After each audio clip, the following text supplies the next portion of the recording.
The number of suicides involving a firearm has hit an all-time high. And remembering a former First Lady of Pennsylvania. Welcome to the Morning Agenda, WITF's daily news podcast where the only agenda is you. A good morning to you. It is Tuesday, August 15th, and this is being recorded at 9:20 a.m. I'm your host, Tim Lambert, as we take this daily trip around the region's top stories together. So let's get at it. Suicides involving a firearm nationally hit an all-time high last year, and the rate for black teenagers surpassed that of white teens for the first time on record. That's according to preliminary data from the Centers for Disease Control. Sammy Kayola, with our partner WHYY in Philadelphia, delves into a sometimes overlooked element of the city's gun violence crisis. In Philadelphia, 85% of homicide victims are black. That means black teens here are much more likely than their peers to have lost someone to gun violence. Joseph Richardson is a professor of African American Studies at the University of Maryland. He says fear of shootings, the loss of mentors and activities during the pandemic, the rise of social media, and increased access to guns all drive these suicide numbers. Unless we're addressing all forms of violence and how that traumatizes black youth, I think we'll probably continue to see an uptick in suicide among black youth. Mental health advocates are urging parents, mentors, faith leaders, and teachers to keep an eye on young people of color and look out for red flags, as well as to encourage them to get help if they need it.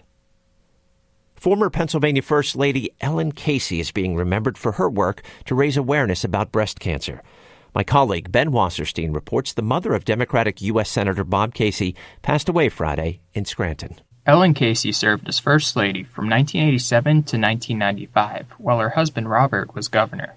She was the first honorary chair of the Pennsylvania Breast Cancer Coalition from 1993 until 1995. Casey was a regular speaker at the group's events over the years. In a remembrance, the organization says it would not exist without her efforts. First Lady Lori Shapiro says Casey's work to raise awareness around breast cancer, literacy, and other issues made the lives of countless Pennsylvanians better. State flags at all Commonwealth facilities, public buildings, and grounds will be lowered to half staff in her honor. The Reading School District is one of the poorest districts in the state, and it's slated to get a roughly $18 million increase in basic education funding as part of the state budget that was signed into law recently. My colleague Gabriela Martinez has the details. The Reading School District will get roughly $202 million in basic education funding. That's nearly a 10% increase of what it got last year. District officials say the money will help with teacher retention. It will also help fund building improvements and additional field trip opportunities. At a news conference in Reading, Superintendent Jennifer Murray said the state's universal free breakfast program will also help students in other districts. So this universal breakfast program is significant and will guarantee all students, approximately 70,000 across Berks County alone, and the countless others across the Commonwealth, have access to a healthy, nutritious breakfast. According to the Shapiro administration, the program will provide free breakfast to about 1.7 million Pennsylvania public school students. And it has been a while since a coal mine opened in Scranton. But Kat Bullis from our partner WVIA in Scranton reports a group of volunteers has officially reopened the Brooks Mine for tours. With cutting this fire line, we opened this mine. That's Chris Murley. He's the founder of Underground Miners. They're dedicated to preserving the region's anthracite coal mining heritage. Murley used a hatchet to cut a red and orange fire line on a plank of wood, officially reopening the Brooks Mine. Originally created as a model coal mine, it first opened in 1902. It closed in 1975. A group of around 15 volunteers from Underground Miners began restoring the mine in early 2022. The group raised about $30,000 for those restoration efforts. The Morning Agenda is available to you on YouTube now. All you have to do is subscribe to the WITF channel. And if you already subscribe in any of the places where you find your favorite podcasts, just ask you to give us a rating and let us know what you think of the work we do each and every day in a review. So as usual, I went through about a dozen news sites across central Pennsylvania today looking for a few stories to put on your radar because they could cover issues that impact you or your community in the future. So here's what you need to know. Lancaster Township is now the first municipality in Lancaster County to ban single-use plastic bags. Our sister newsroom, LNP Lancaster Online, reports supervisors passed the ordinance last night. It promotes the use of reusable bags and prohibits commercial establishments from using single-use plastic ones. Starting January 1st, retailers can charge for paper bags or provide them for free. Any fees collected would go to the retailer and must be identified as a paper bag charge on the customer receipt.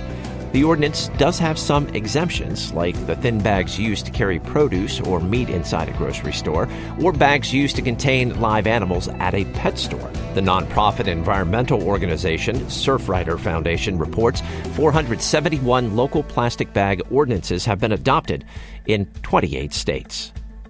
A Northumberland County community has suspended its battalion fire chief and a Friendship Fire Company captain pending further investigation. The news item reports the move in Shamokin involving Chief Stephen Jeffrey and his son, Captain Thomas Jeffrey, comes after a junior firefighter suffered second-degree burns during a training exercise last month. William Wood says his son, 17-year-old James Wood of Friendship Fire Company, could have been killed during the July 2nd training at the Selinsgrove Fire Department.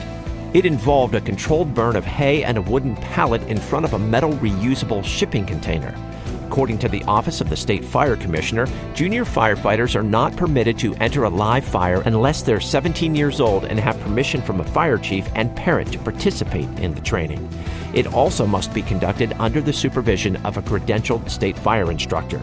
The city's public safety director says none of the other stipulations under Act 155, as it's known, were met during that training. Our time together is winding down, at least for today on the Morning Agenda. So I'd like to know, what is your favorite song for the day? Let me know. I'm on Twitter at TLambert895. You can also reach out to me via email, Tim_Lambert, LAMBERT at WITF.org. And we hope you check out our Spotify playlist, the Morning Agenda Song of the Day, August 2023. Check out all the songs of the day for the month, including today's The Rolling Stones, Give Me Shelter. And that does it for the Morning Agenda today. It's a daily news podcast from WITF, where the only agenda is you. I'm your host, Tim Lambert. Thank you so much for listening. Your company is always appreciated. Be well, enjoy the rest of your day, and we'll talk again tomorrow.